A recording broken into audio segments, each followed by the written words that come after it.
തിരികെ ജാഗ്രതയിലേക്ക്. തിരുവനന്തപുരം മംഗലപുരത്ത് ബൈക്കിലെത്തിയ സംഘം വീട്ടമ്മയുടെ മാല പൊട്ടിച്ചു. കോരാണി സ്വദേശി അംബികയുടെ 2 പവന്റെ മാലയാണ് മോഷ്ടിച്ചത്. പ്രതികളെ തിരിച്ചറിഞ്ഞെന്നും ഉടൻ പിടികൂടുമെന്നും മംഗലപുരം പോലീസ് അറിയിച്ചു.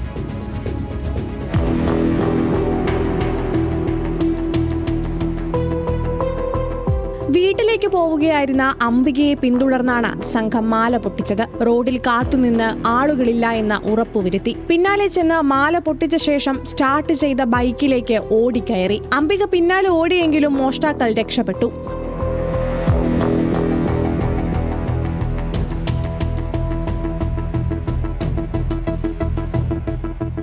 പ്രദേശത്തെ CCTV ദൃശ്യങ്ങൾ മംഗലപുരം പോലീസ് ശേഖരിച്ചു. മാല പൊട്ടിക്കുന്നതും ബൈക്കിൽ കയറി രക്ഷപ്പെടുന്നതും ദൃശ്യങ്ങളിലുണ്ട്. ഇതിൽ നിന്നാണ് പ്രതികളെ തിരിച്ചറിഞ്ഞത്. മൊബൈൽ ഫോൺ കേന്ദ്രീകരിച്ചുള്ള അന്വേഷണത്തിൽ പോലീസിന് പ്രതികളെ കണ്ടെത്താൻ കഴിഞ്ഞുവെന്നാണ് വിവരം. മോഷ്ടാക്കളെ ഉടൻ പിടികൂടുമെന്ന് മംഗലപുരം പോലീസ് അറിയിച്ചു.